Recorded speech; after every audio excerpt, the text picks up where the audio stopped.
دوبارہ اس کی آنکھ کھلی تو اینا رفیق کو ناشتے کے برتن اٹھانے کا کہہ رہی تھی۔ شاید اس کی آنکھ اس کی آواز سے کھلی تھی۔ لیٹے لیٹے اس نے تکیے کے پاس پڑی رسٹ واچ اٹھا کر ٹائم دیکھا۔ 2 بج رہے تھے۔ اوہ، میں اتنی دیر سویا؟ وہ ایک دم اٹھ کر بیٹھ گیا۔ اس کا پورا جسم پسینے میں بھیگا ہوا تھا اور درد بھی نہیں ہو رہا تھا۔ اینا نے مڑ کر اسے دیکھا۔ آپ کی طبیعت کیسی ہے اب؟ کافی بہتر لگ رہی ہے۔ آپ ناشتہ کیے بغیر ہی سو گئے تھے۔ میں کھانا لائی ہوں آپ کے لیے۔ شکریہ، مجھے اس وقت بھوک محسوس ہو رہی تھی۔ اسے پاؤں بیڈ کے نیچے رکھے۔ ارے، آپ تو پسینے میں بھیگے ہوئے ہیں۔ میں باہر جا رہی ہوں، آپ اچھی طرح پسینہ صاف کر کے چینج کر لیں۔ اماں کہتی ہیں کہ پسینے میں ہوا لگ جائے تو درد جوڑوں میں بیٹھ جاتے ہیں۔ اس نے سر ہلا دیا۔ میں نے دیسی چوزے کی یخنی کے ساتھ مونگ کی پتلی تڑکے والی دال بنوائی ہے، معمولی نمک مرچ ڈال کے، ساتھ پھلکے ہیں۔ ہلکی سی مسکراہٹ نے اس کے لبوں کو چھوا۔ تو یہ اس کی خوشبو تھی جس سے مجھے بھوک کا احساس دلایا۔ اکرم پھپھو کو ایئرپورٹ پر لینے گیا ہوا ہے۔ آپ کھانے کے بعد دوا ضرور کھا لیجیے گا پلیز۔ ایک دم ہی اس کی مسکراہٹ بجھ گئی۔ ٹھیک ہے، لیکن اینا پلیز، آپ اب مت آئیے گا اور مزید تکلیف مت کیجیے گا۔ بیگم راحت کو پسند نہیں آئے گا اور میں نہیں چاہتا کہ انہیں مزید کوئی کہانی کریٹ کرنا پڑے۔ اینا نے ایک نظر اسے دیکھا اور بنا کچھ کہے باہر نکل گئی۔ بہرحال ابھی وہ بیگم راحت کے رد عمل کے متعلق کچھ نہیں جانتی تھی، لیکن اتنا بہرحال اسے اندازہ تھا کہ وہ پسند نہیں کریں گی، اور ایسا ہی ہوا تھا۔ انہوں نے ڈائننگ ٹیبل پر بیٹھتے ہی سب سے پہلے یہی بات کہی تھی۔ سنا ہے بڑی خدمتیں ہو رہی ہیں ارحم کی۔ سمجھایا تھا تمہیں کہ اس سے دور رہو۔ جی پھپھو، وہ میری سمجھ میں نہیں آ رہا تھا کہ کیا کروں۔ آپ بھی گھر پر نہیں تھی تو میں ساتھ ہاسپٹل چلی گئی تھی تھوڑی دیر کے لیے۔ بہت طبیعت خراب تھی۔ کوئی ڈاکٹر خالد تھے، وہی لے کر گئے تھے ساتھ انہیں۔ وہ تیز تیز بولتی جا رہی تھی کہ بیگم راحت نے اسے ٹوک دیا۔ اور تو مجھے فون پر نہیں بتا سکتی تھی؟ جانتی ہو فراز کتنے ناراض ہوئے میری بے خبری پر۔ میں آپ کو بتانے ہی والی تھی کہ آپ نے فون بند کر دیا۔ اور اس کے بعد دونوں بار آپ کی بات حمیدہ سے ہوئی اور حمیدہ بھی یہی کہہ رہی تھی کہ وہ آپ کو نہیں بتا سکی۔ خیر، مجھے تو فراز نے ساری تفصیل بتائی اور میں ایک ضروری میٹنگ چھوڑ کر آئی ہوں کہ فراز کا اصرار تھا، ورنہ وہ خود آ جاتے، جبکہ وہاں کا مسئلہ ابھی الجھا ہوا ہے۔ وہ بات کر رہی تھیں کہ ان کا سیل بجنے لگا۔ انہوں نے ادھر ادھر دیکھا۔ حمیدہ نے ڈائننگ پر پڑا فون اٹھا کر انہیں دیا۔ او ہاں ٹھیک ہے، بالکل، آپ کو پتہ تو ہے فراز، اسے بچپن سے ہی ڈرامہ کرنے کی عادت ہے۔ وہ بات کرتے کرتے اپنے بیڈ روم کی طرف جا رہی تھیں۔ ابھی میں شام کو باہر سے آئی تو خالد کے ساتھ باہر جا رہا تھا، سلام تک کرنے کی توفیق نہ ہوئی، آپ یوں ہی پریشان ہو رہے تھے۔ ڈرامہ؟ وہ ڈرامہ تو ہرگز نہیں تھا۔ ارحم کی حالت کتنی خراب تھی۔ ڈاکٹر خالد بھی کتنے پریشان تھے۔ اتنا شدید اٹیک ہوا تھا نمونیے کا۔ اپنے کمرے کی طرف جاتے ہوئے اسے سوچا، آپ بھی کمال کرتے ہیں فراز، ڈیل مکمل کر کے ہی آئیے گا۔ میں آ تو گئی ہوں نا۔ نہیں، ابھی تو ہفتہ بھر یہاں ہی ہوں۔ سعید صاحب دوبارہ میٹنگ کی ڈیٹ بتائیں گے تو ہی جاؤں گی۔ فکر نہ کریں، بچہ نہیں ہے، وہ اپنا خیال رکھ سکتا ہے۔ ہاں، اینا نے بہت خیال رکھا، بہت اچھی بچی ہے۔ وہ بیڈ روم کا دروازہ کھول کر اندر چلی گئی تھی۔ اینا کچھ دیر کھڑی رہی۔ اس کا جی چاہ رہا تھا کہ ارحم کا حال چال پوچھ لے، لیکن وہ گہرا سانس لے کر اپنے کمرے میں چلی گئی۔ جانتی تھی کہ وہ اس وقت بیگم راحت کی موجودگی میں ارحم کے انیکسی میں نہیں جا سکتی تھی۔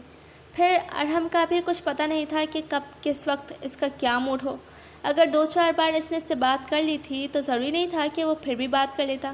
یوں بھی اس نے خود بھی منع ہی کیا تھا وہاں آنے سے۔ اس نے خود کو مطمئن کرنے کی کوشش کی تھی اور پھر اگلے کئی دن تک وہ بے حد مصروف رہی تھی۔ یونیورسٹی اور اس کا ماحول اس کے لیے بالکل نیا تھا۔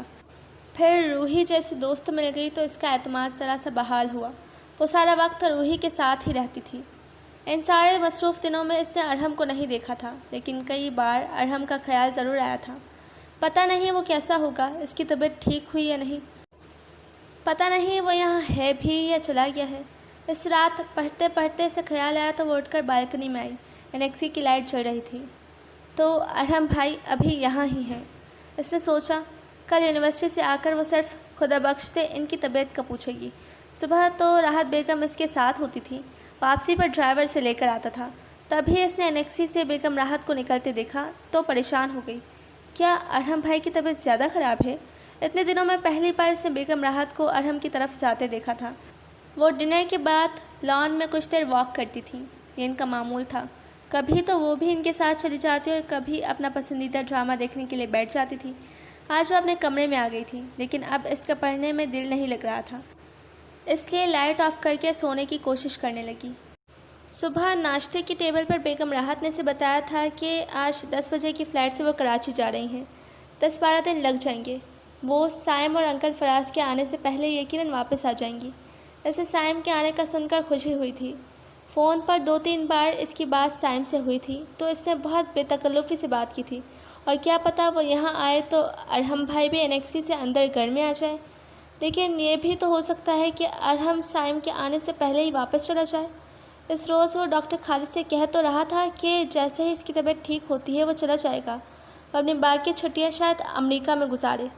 یونیورسٹی سے واپس آ کر وہ اندر جانے کی بجائے انیکسی کی طرف آ گئی تھی، لیکن انیکسی کے دروازے پر وہ جھجک کر رک گئی۔ کہیں ارحم بھائی میرے آنے پر ناراض نہ ہو جائیں، وہ مجھے بالکل اچھا نہیں سمجھتے، مجھے خدا بخش چچا سے ہی پوچھ لینا چاہیے تھا۔ اس نے اپنے شولڈر بیگ کو دائیں کندھے سے بائیں پر منتقل کیا۔